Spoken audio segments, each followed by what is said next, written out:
आदाब।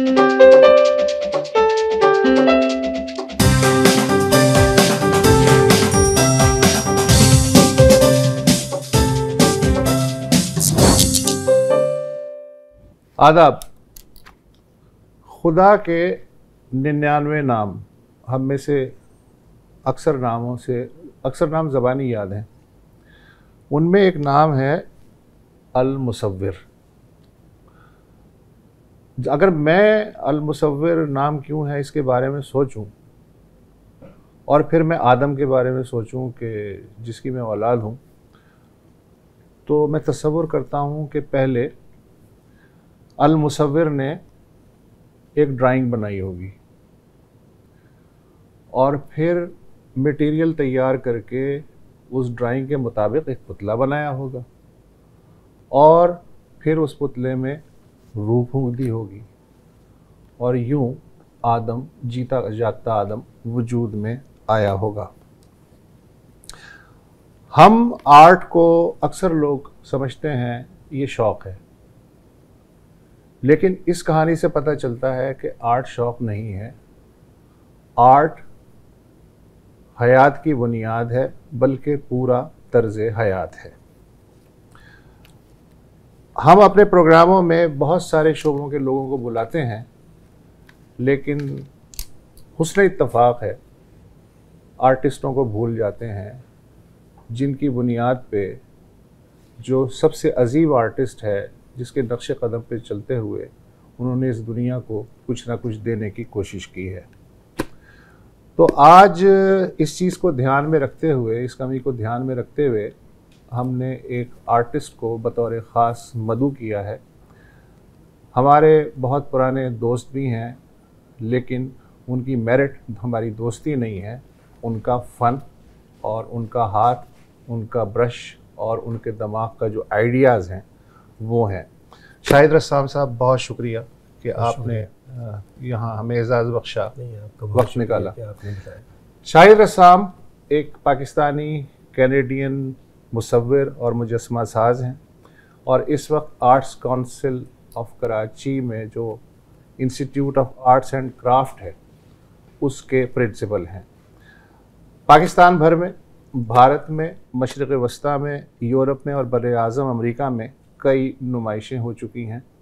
एक सरकर्दा आर्ट नाक़िद हैं डॉक्टर अकबर नकवी। उन्होंने शाहिद रस्साम के मकाम पे सेंस एंड इंसैनिटी के नाम से एक क्रिटिकल किताब लिखी है। शाहिद रस्साम का जो दावा नहीं है, बल्कि हमने उनकी जो ज़िंदगी देखी है शाहिद की, उससे लगता है कि शाहिद सिर्फ आर्टिस्ट नहीं है, बल्कि अदब और आर्ट के दरमियान एक पुल का काम भी करते हैं। मसलन वो इकबाल मेहदी के चहीते शागिर्दों में से थे। उनके नाम के साथ जो रस्साम लगाया, रस्साम अरबी जिसका मतलब ही मुसव्विर होता है, वो रस्साम नाम दिया जॉन एलिया ने। उनकी ज़िंदगी में, और जो वो इस वक्त हैं, मुश्ताक अहमद यूसुफ़ी ने, अनवर मकसूद ने, ज़ोहरा निगाह ने, किश्वर नाहिद ने और गुलजार ने बहुत अहम किरदार अदा किया, इसका एतराफ़ शाहिद करते हैं। उन्होंने सिर्फ़ एक जो जॉनरा है उस पर इक्तफ़ा नहीं किया, बल्कि मुख्तलिफ जो आर्ट के जॉनरा हैं उनमें मुसलसल तजर्बात किए और करते रहे हैं। इसके अलावा लाइफ साइज़ पोर्ट्रेट्स भी बनाई हैं, मसलन नेल्सन मंडेला की, मसलन बेनज़ीर भुट्टो की, हिलरी क्लिंटन, पोप फ्रांसिस वग़ैरह। इस वक्त शाहिद साहब जो हैं एक मंसूबे पे काम कर रहे हैं, यानी जो पूरा कुरान है, ज़ाहिर है कि बहुत वक्त लगेगा, उसके जो हुरूफ हैं वो धाती अंदाज में ढाल के दुनिया का सबसे बड़ा कुरान का जो नुस्खा है वो तश्कील दे रहे हैं, जिसके कुछ हिस्सों की नुमाइश दुबई का जो एक्सपो है उसमें भी हो चुकी है और इस पर कई मज़ामीन बैनुल-अक़वामी जरायद और अखबारात में आ चुके हैं। शाहिद साहब, आप पाकिस्तानी हैं, इस माशरे को हम सब अच्छी तरह जानते हैं। इस माशरे में आपका जो प्रोफेशन है मुसव्वरी और मुजस्समा साजी, ये कितना आसान और मुश्किल है? देखिए, आर्ट हमारी सोसाइटी में जो है वो अब तक, सच्ची बात तो ये है कि उसे एज अ प्रोफेशन और वो एक्सेप्ट ही नहीं किया गया है। और तो आप इसकी मुश्किलात का अंदाज़ा लगा सकते हैं।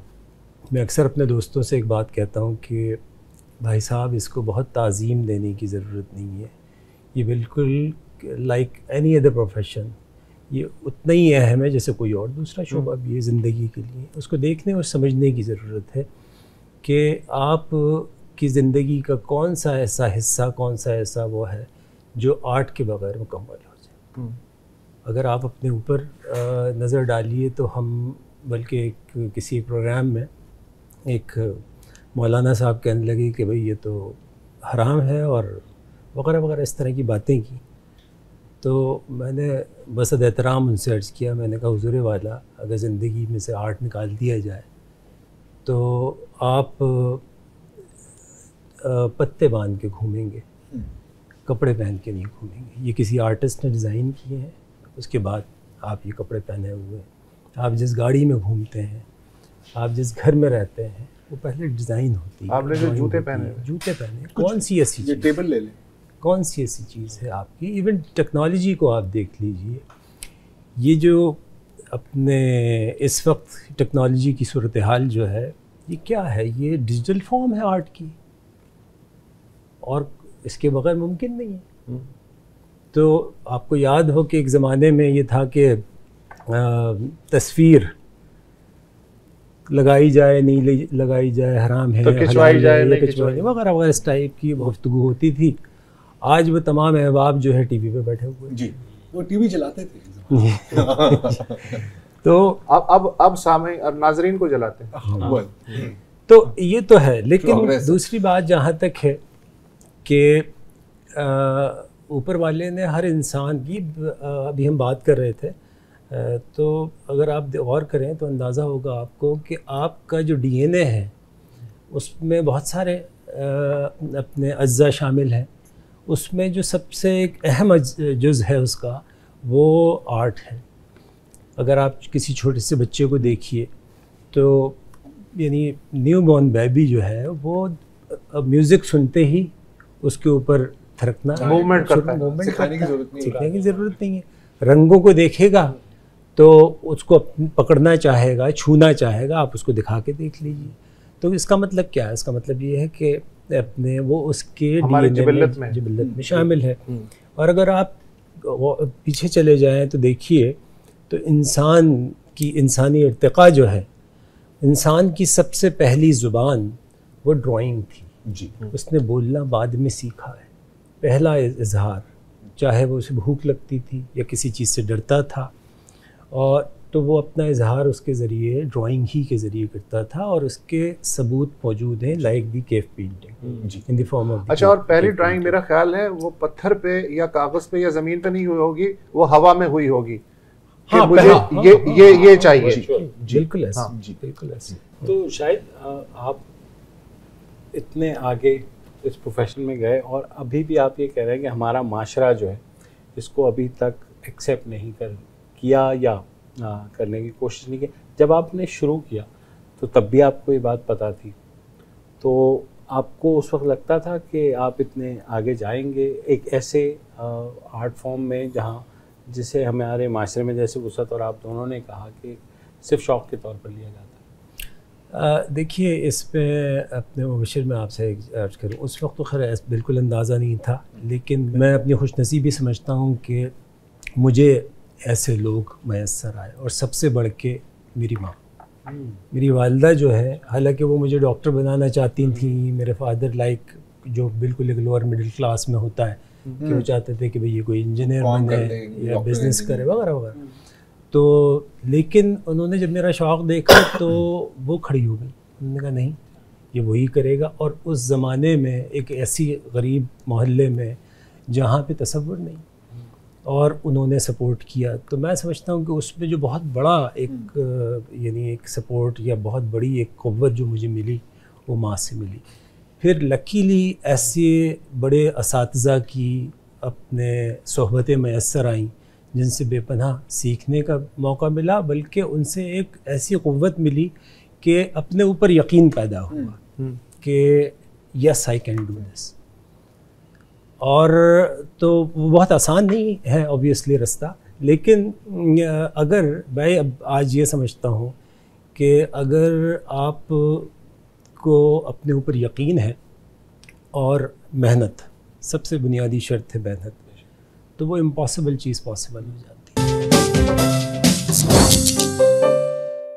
आपने कहा कि मेरा ताल्लुक़ एक बहुत हम्बल बैकग्राउंड से है, मैं वहाँ से ऊपर आया हूँ, मुझे उस पर बड़ा अपने फ़ख्र भी है। फ़ख्र है।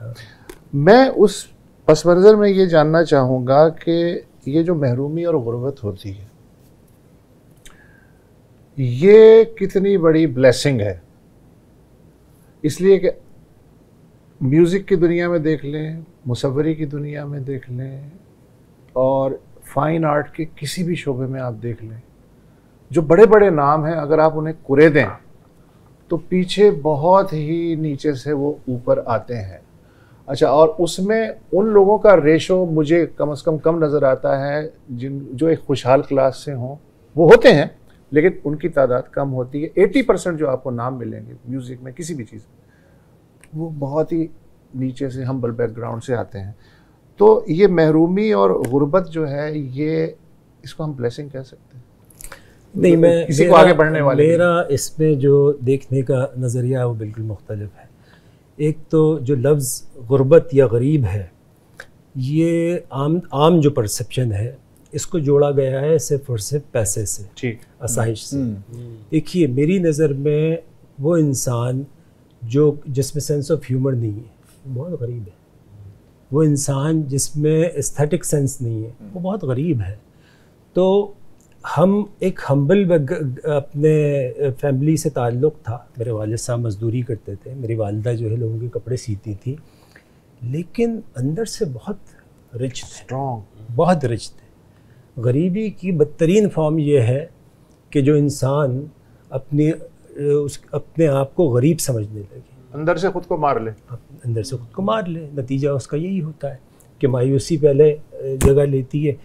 तो मैं अब पीछे पलट के देखता हूँ तो वो मुझे जो है, यानी उसके ऊपर कोई मुझे रंज नहीं होता, बल्कि उसने एक क़ुव्वत दी और ये यकीन दिलाया। सिर्फ आगे बढ़ना है, पीछे होने का ऑप्शन ही नहीं है, आपको आगे ही बढ़ना है, उसके अलावा कोई ऑप्शन नहीं। दूसरी बात जो अहम है वो ये है कि उसने आपको ज़िंदगी मुसलसल एक अपने जद्दोजहद का नाम है, और वो आसाइश से नहीं होती, वो आसाइश से जद्दोजहद पैदा नहीं होती। इसकी बहुत मिसालें हैं, हम अपने अतराफ़ किनार में देखते हैं कि मैं शायद अपने बच्चों को अगर देखूं तो वो जिस उसमें रहते हैं तो उनके यहाँ वो जो जद्दोजहद या स्ट्रगल का एक आग, उस तरह की वो आग नहीं है।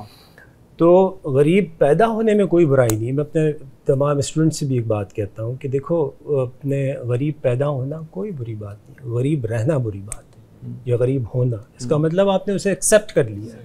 अच्छा, एक आप बड़ी इंटरेस्टिंग बात की, इसको मैं थोड़ा सा आगे ले जाना चाहता हूँ। वही स्टीरियोटाइप है ना कि जी वही गरीब हैं तो आर्टिस्ट हैं, स्ट्रगलिंग, वहाँ पैशन। जब आर्टिस्ट कामयाब होता है तो एक ठप्पा लगता है अक्सर कि सर बड़ा अच्छा आर्टिस्ट होता था, अब ये कमर्शियल हो गया। तो ये क्या है, कमर्शियल होने में क्या बुराई है, माल बिकना नहीं चाहिए क्या? मैं ये बात जो है अपने आजकल बहुत हमारी इस रीजन में बहुत ज़्यादा डिस्कस होती है। मैं आपको मीर का एक शेर सुनाता हूँ। यूसुफ की इस नज़ीर से ना दिल को जमा रख, ऐसी मता जाती है बाज़ार हर तरह। तो ये बात मीर साहब ने तो कई सौ साल पहले समझ ली थी, हमें क्यों नहीं समझ में आ रही?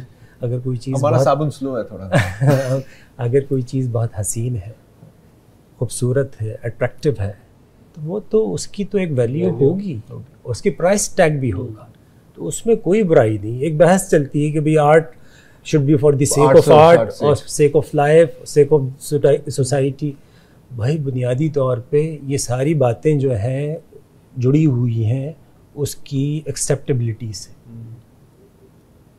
Everything is a political statement, art समेत। आप इससे मुतफ़िक़? देखिए, आर्ट जो है वो अवेवे एक बहुत बड़ा एक पेंटर है, स्कल्पटर है इस वक्त अपने, चाइनीज़ है, और वो कहता है कि art is politics and politics is art.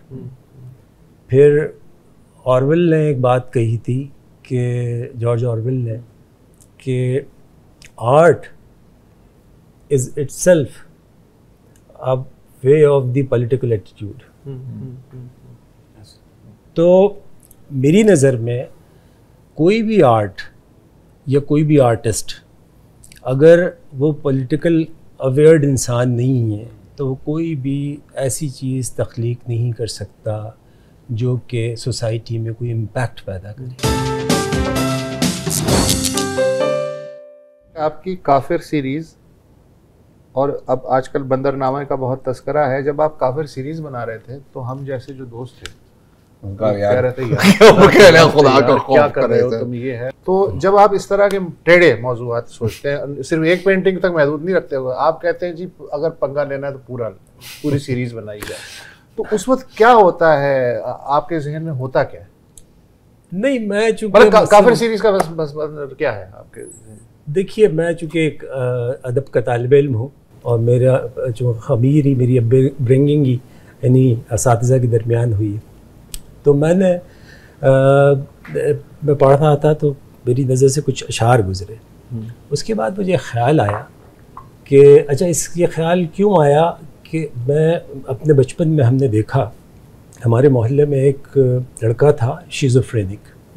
तो उस ज़माने में हालांकि कोई बहुत पढ़े लिखे लोग नहीं थे, बहुत ही हम्बल गरीब मोहल्ले में, ये नहीं मालूम था कि इसको बीमारी क्या है, उसका उस तरीके से डायग्नोज भी नहीं हुई थी, लेकिन उस वक्त समझ में आता था। लेकिन वो इतने दाना लोग थे कि वो बुरा भला कहता था, गालम गलोच भी करता था, तो पूरा मोहल्ला उसका ख्याल रखता था, उसको खाना खिलाता था। और इसकी तो एक दिन क्या हुआ कि मैं क्रिकेट खेल के आ रहा था, तो उसने अपने रफ़ीक नाम था उसका, उसने मेरे हाथ से बल्ला छीना।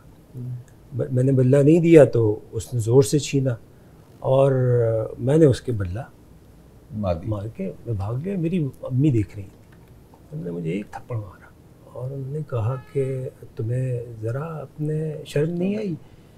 तो उन्होंने कहा वो तो दीवाना है, तुम तो नहीं हो। तो ये शऊर था। खैर उसके कुछ अरसे के बाद, चंद सालों के बाद, उसको अपने काफिर कह के किसी मजहबी उसने मार दिया। ये कहीं मेरे अंदर बचपन का वाक़या था, वो कहीं अटका हुआ था और वो मुझसे कचौके लगाता था। तो मैं अपने गालिब को तकरीबन रोज़ाना ही मेरे सराहने होते तो मैं देख रहा था। फिर मैंने मीर और तमाम, तो मुझे ख्याल आया कि हमारी कई सौ साला अदबी तारीख़ में लफ्ज़ काफिर, जिसके दो माने हैं, एक है लफ्ज़ काफर और इंतहाई हसीन, बहुत काफर है, काफर हसीना है, और एक काफिर इनकार करने वाला। अच्छा, वो इनकार किसी भी चीज़ का हो सकता है, इनजस्टिस, नाइंसाफ़ी और बहुत सारी चीज़ें हैं, उससे इनकारी हो सकता है, वो बहुत से रस्म व रिवाज से इनकारी हो सकता है। तो हमारे तमाम जितने बड़े जीनियस थे, आप एक तवील वो है जो काफिर पे अशार है, वो तमाम मैंने निकाले और उसके बाद देखा तो मुझे एक सवाल मेरे अंदर उठा कि इतने बड़े बड़े जीनियस लोग, इनको ज़रा ख्याल नहीं आया वो मीनिंग जो हमने समझ रखे हैं काफिर के, इनको नज़र नहीं आया। इन्होंने तो सिर्फ दो तरह से बढ़ता है, काफिर और काफिर। तो वहाँ से फिर मैंने ये सीरीज़ काफिर पेंट की। तो उसके बाद जब वो पेंट किया तो हमने कहा नहीं, सब दोस्तों ने, आपने भी कहा, जितने वेल विशर दोस्त थे, बाप थे, सबने वो किया और तमाम गैलरीज ने इनकार कर दिया उसको एग्जिबिट करने के लिए। फिर एक गैलरी को कुछ ख्याल आया अपनी सनत, अब मैं उन्हीं के साथ यहाँ पे कराची में उन्हीं के साथ एसोसिएट, तो उन्होंने उस एग्ज़िबिशन को किया और ना सिर्फ ये कि वो एग्ज़िबिशन हुई बल्कि इंतहाई अप्रिशिएट की गई और लोगों ने उसको वो किया और अल्हम्दुलिल्लाह ज़िंदा आपके साथ बैठा। आपने बंदरनामा सीरीज़ चला दी, ये बंदरनामा क्यों, इसमें ये क्या लाइन है?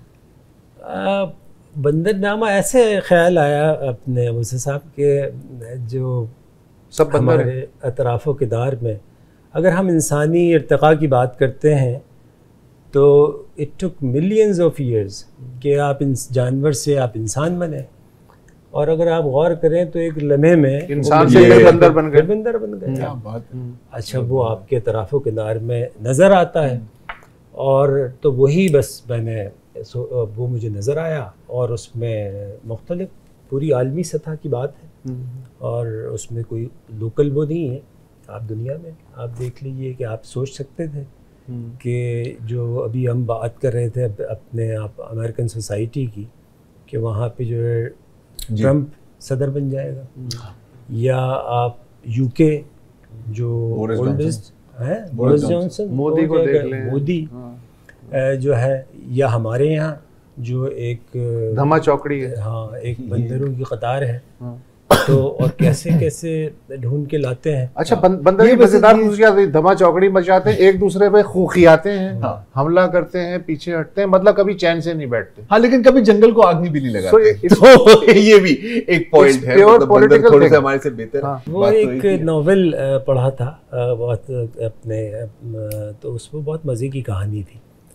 उसमें एक बस्ती में एक वबा फैलती है और सब गैंडे बनते चले जाते हैं। तो वो 4 दोस्त होते हैं पढ़े लिखे और सोचने वाले, और तो वो जब मुशाहिदा करते हैं देखते हैं कि चारों तरफ ये लोग गैंडे की शक्ल में गैंडे में तब्दील होते जा रहे हैं। तो क्या ख़ास बात है, कोई जल्दी हो रहा है कोई देर से। तो जिसकी विल पावर जितनी स्ट्रांग होती है वो देर से बनता है, तो वो तय करते हैं कि हम नहीं बनेंगे। रफ्ता रफ्ता क्या होता है कि उन चारों दोस्तों में से एक होता है, फिर दूसरा, फिर तीसरा। तो जो आखिरी जो दोस्त होता है, जो उसका मेन कैरेक्टर है, वो वहाँ से गुज़र रहा है, और वो तीनों चारों दोस्त वो खड़े हुए उसके ऊपर हंस रहे हैं और कह रहे हैं, it's too pity he is not among us. वाह, ये तो ये बंदरनामे का बैकग्राउंड है। ये जब मीडियम्स की अगर हम बात करें जी, ठीक है, अब ज़ाहिर एक तस्वुर है हमारे यहाँ के आर्ट का मतलब है कि कैनवस है और उसके ऊपर पेंट कर रहे हैं। इससे बहुत आगे आपकी जो वर्क है, मैं देख रहा था, स्कल्पचर्स हैं, so on and so forth, calligraphy है, अब अभी जो आप कुरान पे भी काम कर रहे हैं। आपका पर्सनल फेवरेट क्या है, अगर कोई है, या ये कोई ऐसा सवाल है कि मैं आपसे पूछूं कि आपके जो 3 बेटे हैं इनमें से आपको से क्या सबसे ज्यादा प्यार किससे है? नहीं, ये इसका मामला है इश्क वाला है। जैसे इश्क कोई एक बार नहीं होता, बार बार होता है, और तो जी बिल्कुल अच्छा, ऐसे ही इश्क का किस्सा, क्रिएटिविटी का मामला है, बिल्कुल उसी से। मैंने जिसको भी चाहा तेरे हिजरा में वो लोग आते जाते हुए मौसम ते ज़माना तू था। व्हाट अ फ्लर्ट, वाह। तो आप वो मुख्तलिफ वो कैफियत होती हैं कि किसी ज़माने में आपका जी चाह रहा होता है कि आप उस इश्क में मुब्तला हो जाते हैं, तो वो ऑयल पेंटिंग्स हो रही होती हैं, कहीं कभी फिर एक मिक्स मीडिया, कहीं वाटर कलर, तो कहीं ड्राइंग्स का मूड हो रहा होता है। तो बकौल यूसुफी साहब के कहने लगे कि वो चारकोल ड्राइंग वो मनकूहा की मानंद होती है, जैसे करीब से देखो या दूर से कोई फ़र्क नहीं पड़ता। तो वो फिर इसी तरह से स्कल्पचर, चूँकि मेरा अपने वन ऑफ माई अपने लव अफेयर इज स्कल्पचर।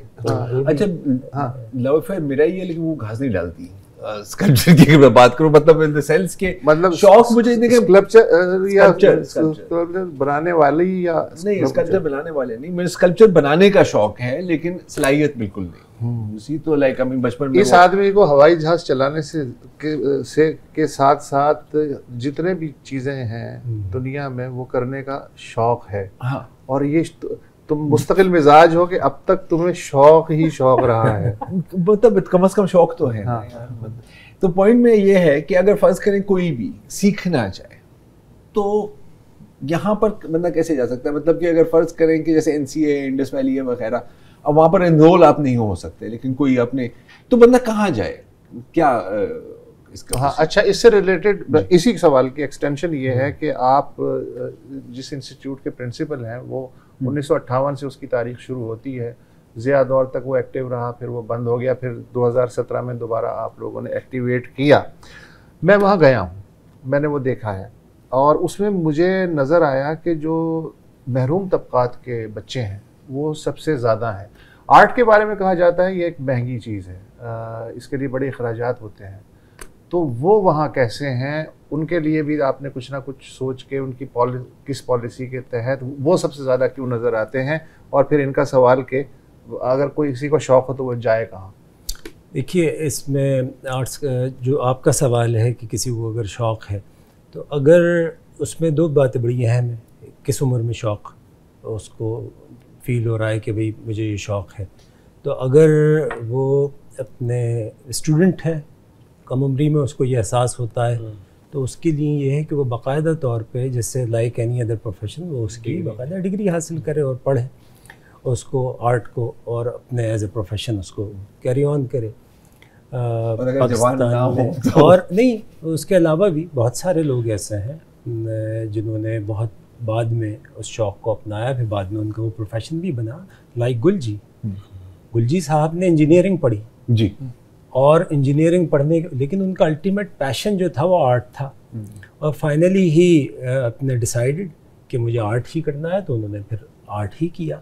और बहुत सारी इस तरह की मिसालें, क्योंकि देखिए एक्सेल इंसान सिर्फ उस शोबे में करता है जो उसका पैशन हो। गुजारा तो किसी चीज में भी हो तुम्हारी जाता है, मुसलसल लेकिन हौसला शिकनी हो रही है। नहीं, मैं क्या करूं? अब इट्स शॉकिंग। आप अपने शौक़ की आपके मैं नहीं अंदर फायर है या नहीं मैं है? और मजीद सवाल नहीं पूछ रहा। हाँ, तो आप अपने शौक़ की तकमील के लिए हमारे अपने अच्छा, आपके इंस्टीट्यूट में बच्चे जो आते हैं वो ज़्यादातर किस बैकग्राउंड से आते हैं? आप स्कॉलरशिप देते हैं, अपने खर्चे पे आते हैं, क्या क्या करते हैं? नहीं, वैसे हमने जब वहाँ से मैं जब कनाडा से वापस आया तो यहाँ पे आर्ट्स काउंसिल में शाह साहब के साथ हमने ये प्रोग्राम शुरू किया, और पहले तो अपने प्राइवेट सेक्टर से कुछ दोस्तों को इंगेज किया और उनके ज़रिए ये प्रोग्राम का आगाज़ किया था। ये था कि आमतौर पे एक सवाल किसी ने मुझसे पूछा कि भाई कनाडा में कि पाकिस्तानी सोसाइटी और कैनेडियन सोसाइटी में जब हम नए नए गए क्या फ़र्क है? तो मुझे ख्याल आया, तो मैंने कहा कि भाई you are the nation of अपने compliments and we are the nation of complaints. हमारे पास सिवाय शिकायतों की कुछ है नहीं। फराज साहब ने कहा था ना कि शिकवाए जुल्मत शब से तो कहीं बेहतर अपने इससे कि कोई शम्मा जलाते जाते। तो वो हमने ये एक ऐसा यूनिक स्कॉलरशिप प्रोग्राम यहाँ आर्ट्स काउंसिल में ये शुरू किया कि वो बच्चे वो बच्चियाँ जो कि एक पेंसिल नहीं अफोर्ड कर सकते, क्योंकि मेरा ताल्लुक भी उसी कबीले से था, तो मुझे उसका एहसास था कि मुझे जो पहला सेट जमा करने में रंगों का वो 2.5 साल लगे थे, और मेरे पास स्केच बनाने के शीट 1.5 रुपये की आती थी, वो नहीं होते थे, तो मैं मुख्तलिफ मैगज़ीन्स के लिए इलस्ट्रेशंस बनाता था, तो आगे भी और पीछे भी ड्राइंग वगैरह बनाया करता था। तो वहाँ से हमने ये सोचा, और उसका हमने सिर्फ एक ही क्राइटेरिया रखा, वो है टैलेंट। आप अमीर हैं या गरीब, मुझे इस बात से दिलचस्पी नहीं है। मैं ये समझता हूँ कि आर्ट में चैरिटी नहीं होती। तो पहली चीज़ तो ये थी कि गरीब होना क्राइटेरिया नहीं था, टैलेंट। और अब उसके साथ हमने ना सिर्फ ये कि उनको अपने मुफ्त तालीम, क्वालिटी एजुकेशन, दूसरा उनके लिए हमने चूँकि उनको compete करना है किससे, जो रेस्ट ऑफ द इंस्टीट्यूशंस हैं, फिर रोज़गार का भी मसला फिर है। रोज़गार का, तीनों चारों चीज़ों को हमने वो एड्रेस किया कि उनको आर्ट मटेरियल दिया जाए जो कि बहुत एक महंगी चीज़ होती है। साथ में उनके लिए उनकी स्कूलिंग बेस अच्छी नहीं थी, तो उनके लिए एक सपोर्ट एजुकेशन सिस्टम डिज़ाइन किया जिसमें उनको English language, English literature, Urdu language, Urdu literature, क्योंकि मैं ये समझता हूँ कि आर्ट पढ़ने के लिए वैसे तो बहुत किसी भी शोबे में आप जाएं, लेकिन उसके लिए बुनियादी तौर पे बहुत ज़रूरी है अपने अदब, अपनी तहजीब से जुड़ा रहना, अपनी ज़मीन से जुड़ा रहना। तो वो उसकी हम उनको तालीम देते हैं, और अल्हम्दुलिल्लाह बहुत ज़बरदस्त अच्छा, लेकिन स्टोरीज हैं। उसमें कौन कौन से ऐसे डिपार्टमेंट हैं जिसमें वो, क्या 3 साल का डिप्लोमा है ना आपका? 4 साल। उसके बाद आर्टिस्ट तो वो बन गए, और भी शोबे बताएं कि उनमें तो एक्सीलेंस ले ली, रोज़गार, मार्केट, ये भी तो है ना। सर मैं आपसे अर्ज़ करता हूँ, क्या है कि हमारे यहाँ जो डिपार्टमेंट्स हैं वो फाइन आर्ट में ड्राइंग, पेंटिंग, स्कल्पचर, उसके अलावा जो है अपने textile designing, communication design, miniature, आपका कैलीग्राफी और अपने टेक्सटाइल के साथ हमारा फैशन भी हमने वो किया है, और फर्दर हमारे मज़ीद डिपार्टमेंट्स भी हम खोलने जा रहे हैं। नेक्स्ट ईयर इंशाल्लाह हम डिग्री प्रोग्राम में चले जाएंगे। तो ये तो हमारे मुख्तलिफ डिपार्टमेंट्स हो गए। हमने एक इसमें जो काम किया वो ये किया है कि अपने उनकी तालीम के दौरान ही जब वो 3rd ईयर में होते हैं स्टूडेंट, तो शुरू से लेकर फाउंडेशन से लेकर 3rd ईयर तक उन जो बहुत ब्राइट स्टूडेंट हैं, और उसका इंतखाब भी सिर्फ एक है कि उनकी मेहनत। जो भी बच्चे आते हैं मैं कहता हूँ तुम्हारे पास कुछ नहीं है, कोई बात नहीं, आपके पास खुदा ने आपको वक्त और मेहनत सलाहियत दी है ना, मेहनत करें बस, you will get each and everything. तो उनके लिए हमने एक अपने इंटर्नशिप प्रोग्राम रखा हुआ है कि वो मुख्तलिफ, मेरे साथ बहुत सारे स्टूडेंट्स काम करते हैं। ये जो मेरा कुरान करीम का प्रोजेक्ट है, इसमें 200 से ज़्यादा आर्टिस्ट इस पर काम कर रहे हैं। तो इसी तरह से मुख्तलिफ जो हमारे फैकल्टी मेम्बर्स हैं सारे नामवर आर्टिस्ट हैं इस मुल्क के, और वो अपने कंट्रीब्यूट कर रहे हैं, अपना हिस्सा डाल रहे हैं, उनके साथ काम करते हैं। 3rd ईयर में हम उनको मेन इंडस्ट्री से ब्रिज करते हैं। टेक्सटाइल के जो स्टूडेंट्स हैं वो आपका टेक्सटाइल से रिलेटेड जितनी इंडस्ट्रीज़ हैं वो उसमें जाते हैं। जो कम्युनिकेशन डिज़ाइन के लोग हैं वो एडवर्टाइजिंग और मीडिया हाउसेस के साथ उनको हमने वो किया हुआ है। जो फ़ाइन आर्ट के हैं उनको मुख्तलिफ गैलरीज़ के साथ वो किया है। मिसाल के तौर पे मैं आपको बताऊं कि इस साल का जो हमारा थीसिस शो था 3rd ईयर और 4th ईयर का, वो पूरा सोल्ड आउट था। और उसका यूजुअली होता नहीं कि आपने इस साल अब पास आउट हुए हैं और आपको उसी साल कोई सोलो शो दे दे। बरस बरस आपको पहले अपने ग्रुप शोज़ में मुख्तलिफ उसमें पार्टिसिपेट करना पड़ता है। तो हमारे यहाँ हमारे ही स्टूडेंट एक आर्टिस्ट हैं हमारे यहाँ से, नज़र नाम है उसका, तो उसने पास आउट किया और उसको सोलो शो मिला। और सोलो शो भी इसी सदत गैरली नहीं किया था क्योंकि नौजवानों को काफ़ी वो करती, और वो पूरा शो सोल्ड आउट था। तो that is the success story. इसी तरह हमारे एक अपने कम्युनिकेशन डिज़ाइनिंग डिपार्टमेंट का एक स्टूडेंट था, अब तो खैर वो किसी हॉलीवुड की किसी कंपनी के साथ अपने काम कर रहा है। उसके वालिद साहब जो है पासपोर्ट ऑफिस के सामने फॉर्म भरते थे, और उसके पास जब मैं आया हूँ तो उसके ऊपर कोई 2 साल की फ़ीसें चढ़ी हुई थी, कुछ इस तरह का माहौल था। लेकिन वो एक्सट्रीमली टैलेंटेड। पाकिस्तान में ये जो अपने फिल्म बनी डोंकी किंग, तो उसमें जो मेजर वक्त था वो उस आर्ट अपने स्टूडेंट का था। Now he is a success story. तो ये भी तो सारे एवेन्यूज खुल रहे हैं ना, मतलब एनिमेशन हो गई, ये हो गया, बुनियाद तो सब चीज़ों की, हर एक चीज़ की आर्ट ही है। सबसे बड़ी बात ये है कि जो पैसा अगर आपके पास नहीं है वो उसे रुकावट नहीं बनने दिया जा रहा। बुनियादी बात ये है। Thank you so much. ये किस्त अव्वल थी, मैं कह रहा हूँ किस्त दोम अभी नहीं है, वो किसी और वक्त हम रिकॉर्ड कर लेंगे। और अगर आपके बच्चे में टैलेंट है, टैलेंट ओनली टैलेंट, तो वेबसाइट भी है ना उसकी। हाँ, arts council institute of arts and craft की वेबसाइट पे जाइए, इत्मीनान से उसे पढ़िए, और बाकी जो चीज़ें हैं वो इन पे छोड़ दीजिए। कुछ ना कुछ आपके बच्चे को ये बना ही देंगे। Thank you so much. फिलहाल इजाज़त दीजिए, खुदा हाफिज़। अस्सलाम वालेकुम। अगर आपको हमारे शो पसंद आया है तो प्लीज़ हमारे YouTube चैनल को सब्सक्राइब करें, और अगर मुनासिब समझे तो इस वीडियो को लाइक भी कर लें, तो कोई हर्ज नहीं है, और शेयर भी कर लें और कमेंट भी कर दें, वरना वो सब ऐसे ही लिखते रहेंगे। और ये जो दोनों कह रहे हैं ये कर लें जी प्लीज़, नहीं तो हमें भी घर जाना है, मैं आपके कंप्यूटर में नहीं रहना 24 घंटे। सही बात है।